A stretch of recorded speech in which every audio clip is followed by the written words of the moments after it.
Hello guys, आज का video हमारा होने वाला है एम्फाइसीमा पे और ये बहुत ही इम्पॉर्टेंट टॉपिक है for university exams as well of second prof as well as the next exam, यानी जो भी होने वाला है। ठीक है, सो लेट्स गेट स्टार्टेड। सबसे पहले हम शुरू करेंगे एक डिफरेंस से।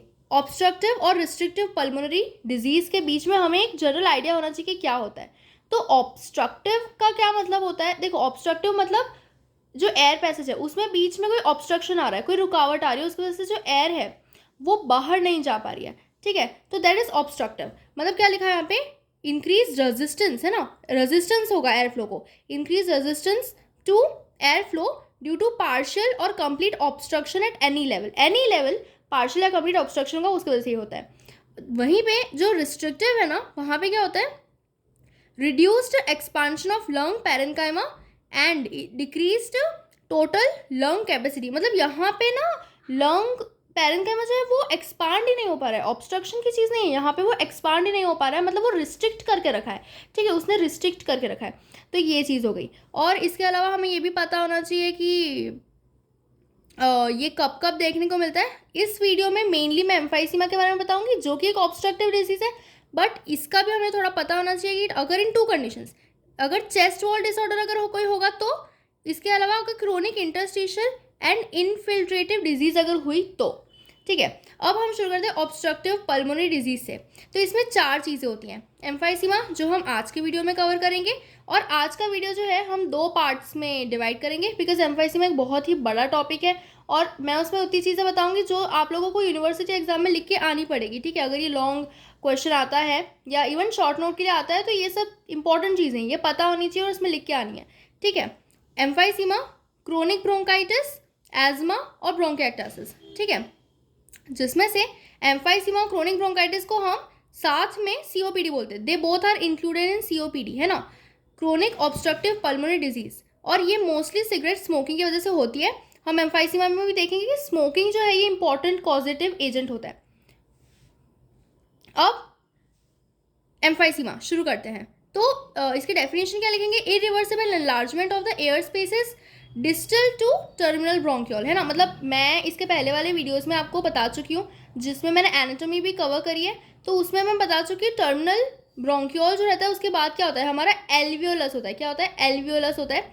तो उसमें इन्फ्लामेशन हो जाता है, उसमें एनलार्जमेंट हो जाता है।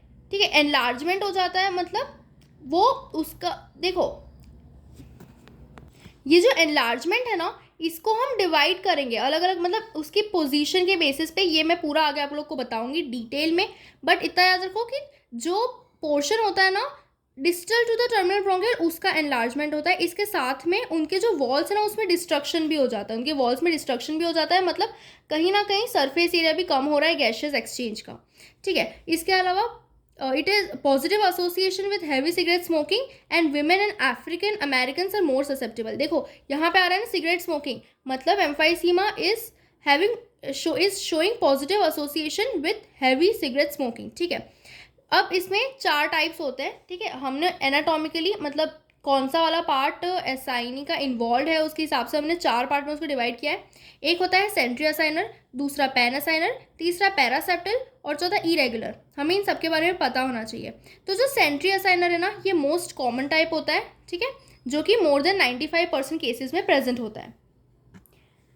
सबसे पहले जो सेंट्री असाइनर होता है, सेंट्री लोब्यूलर एम्फाइसीमा उसको ये भी बोलते हैं, सेंट्री लोब्यूलर एम्फाइसीमा भी बोलते हैं। और इसमें एज नेम सजेस्ट सेंट्रल या प्रॉक्सिमल पार्ट जो एसाइनी की होते हैं उसमें वो इन्वॉल्व होता है ना, उसमें एनलार्जमेंट होता है। डिस्टल वाला जो पार्ट है ना वो स्पेयर हो जाता है, मतलब उसमें कोई प्रॉब्लम नहीं आती है, बट अगर सीवियर केस होगा तो वो भी इन्वॉल्व हो सकता है। बट इसमें हमें क्या रखना है, सेंट्री असाइनर या सेंट्री लोबुलर में सेंट्रल या प्रॉक्सिमल वाला पार्ट जो होगा एसाइनी का वो इन्वॉल्व होगा। और इसमें लेजन्स जो है they are more common and usually more severe in the upper lobes, particularly in apical segment. हम आगे एक टाइप में देखेंगे कि यहाँ पे क्या इन्वॉल्व होता है, लोअर वाला पार्ट इन्वॉल्व होता है ना, उसका बेसल वाला रीजन इन्वॉल्व होता है। पर यहाँ पे ये इंपॉर्टेंट है, अपर लोब्स, एपाइकल सेगमेंट्स। मतलब मैं बता चुकी हूँ 3 लोब्स होते हैं, राइट। तो राइट वाले में, लेफ्ट वाले में 2 होते हैं। तो उसमें जो अपर लोब्स होते हैं, ऊपर वाले लोब का ऊपर वाला पार्ट, ऊपर वाला सेगमेंट है ना, अपर लोब्स एपाइकल सेगमेंट, ये इंपॉर्टेंट है। Upper lobes and apical segments. Next हम बात करते हैं इसके जो वॉल्स होती है contain large amount of black pigment, ये भी इंपॉर्टेंट है, याद रखना। और इन्फ्लामेशन अराउंड ब्रोंका और ब्रोंकियल, इसमें ना जो ब्रोंका और ब्रोंकियल्स है उनके अराउंड इन्फ्लामेशन हो जाएगा, और ये प्रीडोमिनेंटली हैवी स्मोकर्स में मिलता है, ये भी इंपॉर्टेंट पॉइंट है।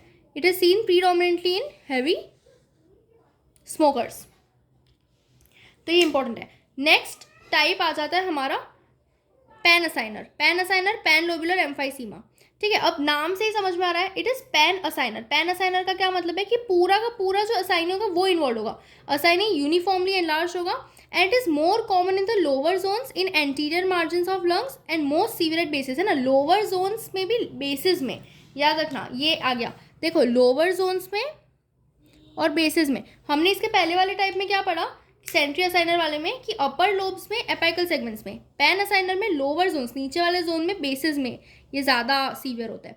It is associated with alpha 1 antitrypsin deficiency, ये वाला हैवी स्मोकर्स में देखने को मिल रहा था, और ये वाला जो है it is associated alpha 1 antitrypsin deficiency, ठीक है। हम इसके बारे में पूरा पढ़ेंगे, पैथोजेनेसिस में बहुत अच्छे से आएगा, ठीक है, अल्फा 1 एंटीट्रिप्सिन डेफिशिएंसी के बारे में।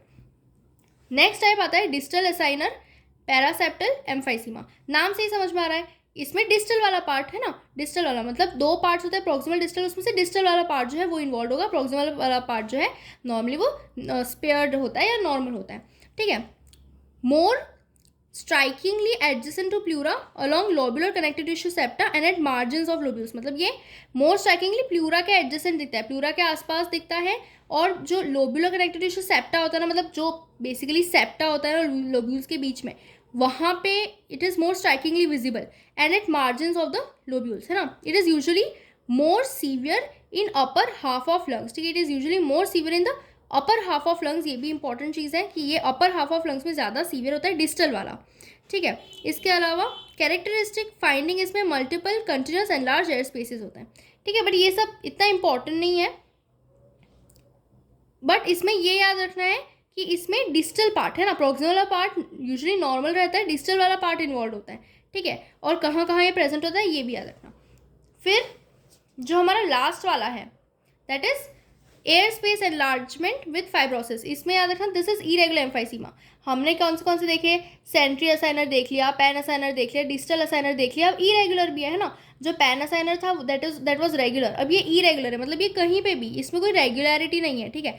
असाइनर्स जो है इरेगुलरली इन्वॉल्व होता है इसमें, ठीक है। जैसा कि आप लोग जानते हैं मैं हर वीडियो में आपको इमेजेस के साथ बताती हूँ, ठीक है। सो ये as you can see this is the normal respiratory bronchiole, terminal bronchiole, alveolar duct और एल्वेलस, ये टर्मिनल ब्रोंक्यूल है, इसके डिस्टली जो प्रेजेंट होगा ना वहाँ पे हमें एनलार्जमेंट देखने को मिलेगा। As you can see centri acinar में जो सेंट्रल वाला है प्रॉक्सिमल वाला पोर्शन है वो इन्वॉल्व है, ठीक है। पैन असाइनर में हमारा जो बाकी वाला मतलब जो वो पोर्शन है पूरा पोर्शन इन्वॉल्व है, ठीक है। पैन असाइनर में एज यू कैन सी पूरा पोर्शन इन्वॉल्व है, पूरे में एनलार्जमेंट हुआ है। इरेगुलर वाले में कहीं से भी एनलार्जमेंट हो गया है, ठीक है। This is the diagram from Robins, और इसमें भी आप देख सकते हैं सेंट्री असाइनर एम्फाइसीमा है, ठीक है, और ये है पैन असाइनर जिसमें पूरा इन्वॉल्व है, और सेंट्री असाइनर में सिर्फ जो प्रॉक्सिमल वाला पोर्शन है दैट इज इन्वॉल्व। अब हम आ जाते हैं इसकी पैथोजेनेसिस पे, ठीक है। पैथोजेनेसिस सबसे इंपॉर्टेंट पोर्शन होता है।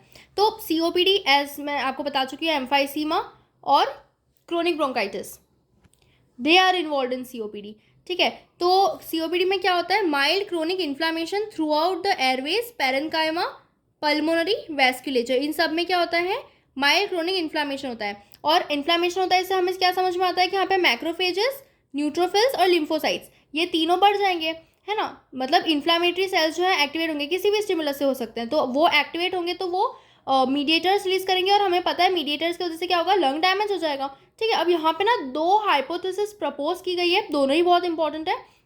एक होती है हमारी protease anti protease imbalance hypothesis, ठीक है। इसमें क्या है दो रीजंस हो सकते हैं, या तो अल्फा 1 एंटीट्रिप्सिन की जेनेटिक डेफिशिएंसी हो सकती है, या फिर स्मोकिंग की वजह से हो सकता है। स्मोकिंग में बहुत सारे मतलब जैसे निकोटीन होता है, जो रिएक्टिव ऑक्सीजन स्पीशीज होते हैं वो सब रिस्पॉन्सिबल होते हैं, और अल्फा 1 एंटीट्रिप्सिन का रोल हम यहाँ समझेंगे। अल्फा 1 एंटीट्रिप्सिन जो है नॉर्मली प्रेजेंट होता है सीरम में, टिश्यू फ्लूइड में और मैक्रोफेजेस में, और इसका फंक्शन क्या होता है कि जो प्रोटीएजेस होता है मेनली इलास्टेज, है ना, उसको इनहिबिट करता है। देखो प्रोटीएसेस के नाम से ही हमें समझ में आ रहा है कि प्रोटीएसेस क्या कर रहा होगा, प्रोटीन का ब्रेक डाउन कर रहा होगा, और वो भी हम लंग्स की बात कर रहे हैं, मेनली इलास्टेस की हम यहाँ पे बात करेंगे, तो मतलब वो इसको ब्रेक डाउन करेगा। और प्रोटीएस कैसे सिक्रीट होता है, it is secreted by neutrophils. ये इंपॉर्टेंट चीज़ है, आगे बहुत जगह आएगा, तो इसको याद रखना कि न्यूट्रोफिल्स जो है वो प्रोटीएस से सिक्रीट करती है। और न्यूट्रोफिल्स कहाँ से आई, वो इन्फ्लामेशन में आई, है ना। अब अल्फा 1 एंटीट्रिप्सिन जो है ना, वो कैसे, मतलब उसको भी कुछ कोड करने वाला होगा, तो जो क्रोमोसोम 14 होता है ना, उस पे लोकस होता है, और उस लोकस पे ना जीन्स होते हैं जो कि कोडोमिनेंटली एक्सप्रेस होते हैं। हमने 11th-12th में पढ़ा है कि मतलब जैसे जो जीन्स है वो कैसे एक्सप्रेस होते हैं, या तो वो डोमिनेंट होंगे या वो रिसेसिव होंगे या कोडोमिनेंट। जैसे AB ब्लड ग्रुपिंग वो कोडोमिनेंटली है, मतलब दोनों जीन्स जो है वो आपस में, मतलब वो अपने आप को एक्सप्रेस कर रहे हैं इक्वली, ठीक है। तो यहाँ पे भी कोडोमिनेंटली वो एक्सप्रेस करते हैं, ठीक है, जीन्स अल्फा 1 एंटीट्रिप्सिन को जो कोड करेंगे, ठीक है। और जब इनका लॉस हो जाएगा, होमोजाइगोसिटी हो जाएगी फॉर जेड एलील, तो क्या होगा कि सीरम अल्फा 1 एंटीट्रिप्सिन जो है वो डिक्रीज हो जाएगा। अब हमने देखा कि यहाँ पे जो हमारा अल्फा 1 एंटीट्रिप्सिन है वो क्या कर रहा है, वो प्रोटीएसेस को इनहिबिट कर रहा है। अब अगर ये नहीं होगा तो प्रोटीएसेस जो है वो इनहिबिट नहीं हो पाएंगे, और इनहिबिट नहीं हो पाएंगे तो प्रोटीएसेस अनकंट्रोल्ड, है ना, अनकंट्रोल्ड प्रोटीन का ब्रेक डाउन करेगा, वो हम आगे देखेंगे। तो अब हम सीक्वेंसेस पे आ जाते हैं। तो सबसे पहले न्यूट्रोफिल्स आते हैं, इन्फ्लामेशन में हम पहले ही देख चुके हैं, ठीक है। सबसे पहले न्यूट्रोफिल्स आती है, और न्यूट्रोफिल्स जो है they are the source of proteases. जो स्टिमुलस होगा उसकी वजह से क्या होगा कि ल्यूकोसाइड्स, जिसमें आती है न्यूट्रोफिल्स और मैक्रोफेजेस, ठीक है, ल्यूकोसाइड्स बढ़ जाएंगी, या तो फिर जो न्यूट्रोफिल्स के अंदर जो ग्रेन्यूल्स है ना उनका रिलीज होगा, और ग्रेन्यूल्स में क्या होगा, प्रोटीएस होगा। हम पहले ही देख चुके हैं कि जो न्यूट्रोफिल है, न्यूट्रोफिल में जो ग्रेन्यूल्स होते हैं वो प्रोटीएस रिलीज करते हैं, ठीक है। तो प्रोटियोलाइटिक एक्टिविटी जो है वो बढ़ जाएगी, है ना। इसके अलावा एक और चीज़ है कि अल्फा 1 एंटीट्रिप्सिन जो है हमारे पास कम है। अब क्या हुआ कि यहाँ पे प्रोटीएसेस तो रिलीज हो रहे हैं, अल्फा 1 एंटीट्रिप्सिन जो है वो हमारे पास है नहीं, तो प्रोटीएसेस को इनहिबिट करने वाला है, चेक करने वाला कोई होगा नहीं। तो इलास्टिक टिश्यू डिस्ट्रक्शन जो होगा, इलास्टिक टिश्यू मतलब वही है प्रोटीन, तो उसका डिस्ट्रक्शन अनचेक्ड होगा, जिसकी वजह से एम्फाइसीमा हो जाएगा, जिसकी वजह से प्रॉब्लम क्रिएट हो जाएगी। इसके अलावा ये तो हमने देखा एक कॉज है अल्फा 1 एंटीट्रिप्सिन डेफिशिएंसी। दूसरा होता है स्मोकर्स में। तो स्मोकर्स में क्या होता है ना कि न्यूट्रोफिल्स और मैक्रोफेजेस ना एल्वियोलाई में एक्यूमुलेट हो जाएंगे। कैसे, जो निकोटीन और रिएक्टिव ऑक्सीजन स्पीशीज, जैसे मैं आपको पहले बता चुकी हूँ, निकोटीन और रिएक्टिव ऑक्सीजन स्पीशीज जो होती है ना, they act as chemoattractants. वो कीमो अट्रैक्टेंट्स होते हैं, और वो क्या करते हैं, जो ट्रांसक्रिप्शन फैक्टर NF-κB है उसको एक्टिवेट कर देते हैं, और यहाँ पे हमारे ट्यूमर नेक्रोसिस फैक्टर और कीमोकाइंस आ जाते हैं। और जो ट्यूमर नेक्रोसिस फैक्टर और कीमोकाइंस हैं वो न्यूट्रोफिल्स को अट्रैक्ट करते हैं, फिर उनको एक्टिवेट कर देंगे। और एक्टिवेटेड न्यूट्रोफिल्स हमें पता है क्या करेंगे, वो ग्रेन्यूल्स रिलीज करेंगे, ठीक है, वो ग्रेन्यूल्स रिलीज करेंगे विच आर रिच इन प्रोटीएसेस, ये हम पहले ही पढ़ चुके हैं, और प्रोटीएसेस की वजह से टिश्यू डैमेज होगा। तो अल्टीमेटली यही हो रहा है ना, दोनों ही केस में, अल्फा 1 एंटीट्रिप्सिन डेफिशिएंसी में भी ऐसा ही हो रहा है, और स्मोकर्स में भी निकोटीन और रिएक्टिव ऑक्सीजन स्पीशीज़ की वजह से भी यही हो रहा है कि अल्टीमेटली जो ये है हमारे क्या बोलते हैं, प्रोटीएसेस की वजह से टिश्यू डैमेज हो रहा है, ठीक है। और स्मोकिंग जो है ना वो क्या करता है, इलास्टेस एक्टिविटी इन मैक्रोफेजेस उसको एनहांस कर देता है ना। It is not inhibited by alpha 1 antitrypsin, तो डाइजेस्ट एंटी प्रोटी, है ना, digest anti protease. Anti protease मतलब जो प्रोटीएस के अगेंस्ट होगा उसको डाइजेस्ट कर लिया जाएगा।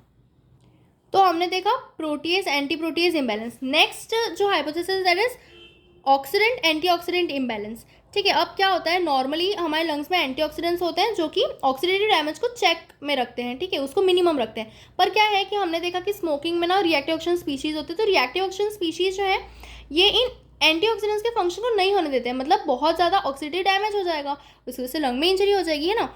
Also due to oxidative injury क्या होगा कि जो नेटिव एंटी प्रोटीएसेस है उनका इनएक्टिवेशन हो जाएगा, ठीक है। तो फंक्शनल अल्फा 1 एंटीट्रिप्सिन डेफिशिएंसी, और अल्फा 1 एंटीट्रिप्सिन डेफिशिएंसी से क्या होता है ये तो मैं ऑलरेडी आपको बता चुकी हूँ, है ना। इसके अलावा loss of elastic tissue in the walls of alveoli, उसके वजह से क्या होगा, चलो ठीक है, इलास्टिक टिश्यू चला गया, उसकी वजह से क्या होगा, एक चीज़ होती है रेडियल ट्रैक्शन, ठीक है। रेडियल ट्रैक्शन जो होती है क्या होता है, इलास्टिक फाइबर्स जो है they pull the walls of small airways and hold them open, prevent collapse of lung.